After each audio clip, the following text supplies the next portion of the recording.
कि सर्वप्रथम माँ भारती को नमन करता हूँ। तत्पश्चात उन शहीदों के लिए सर्वप्रथम बोलना चाहूँगा कि आओ झुककर सलाम करें उन्हें जिनके हिस्से में ये मुकाम आता है, कि आओ झुककर सलाम करें उन्हें जिनके हिस्से में ये मुकाम आता है। किस कदर खुशनसीब है वो लोग जिनका लहू, जिनका खून वतन के काम आता है, जिनका खून।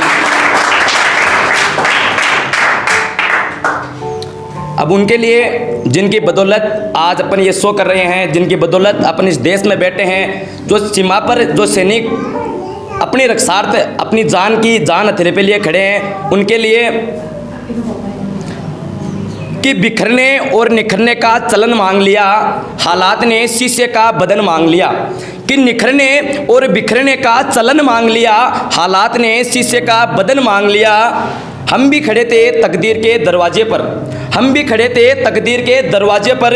लोग दौलत पर गिरे, हमने वतन मांग लिया, लोग दौलत पर गिरे, हमने वतन मांग लिया। अब कहना चाहूँगा कि इश्क ना कर तू बेवफा महबूब से, तेरी मोहब्बत में तेरा आशियाना नहीं होगा। कि इश्क आपके लिए खासकर कि इश्क ना कर तू बेवफा महबूब से, तेरी मोहब्बत में तेरा आशियाना नहीं होगा।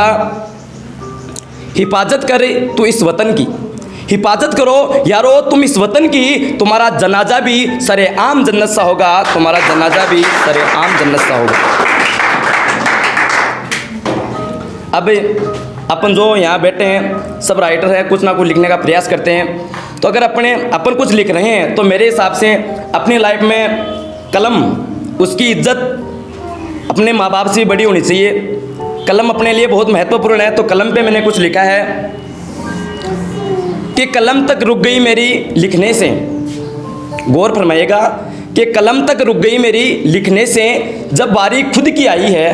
कि कलम तक रुक गई मेरी लिखने से जब बारी खुद की आई है। झूठ कैसे लिखूं मैं कलम से, सत्य भी कलम की परछाई है। झूठ कैसे लिखूं मैं कलम से, सत्य भी कलम की परछाई है। और अगर किसी ने लिखा है झूठ कलम से, कि अगर किसी ने लिखा है झूठ कलम से, तो समझो उसने अपनी माँ को लजाई है। किसी ने तो समझो उसने अपनी माँ को लजाई है। क्योंकि कलम ही तो है एक दुनिया में, क्योंकि कलम ही तो है एक दुनिया में जिसने खुदा को भी लिखने की हिम्मत पाई है। और माँ को इसलिए लाया हूँ बीच में यारो, माँ को इसलिए लाया हूँ बीच में यारो, क्योंकि लोगों ने खुदा पर भी उंगली उठाई है। और सच कहूँ अगर लिखा है झूठ किसी ने कलम से, तो उसने अपनी माँ को लजाई है, तो उसने अपनी माँ को लजाई है।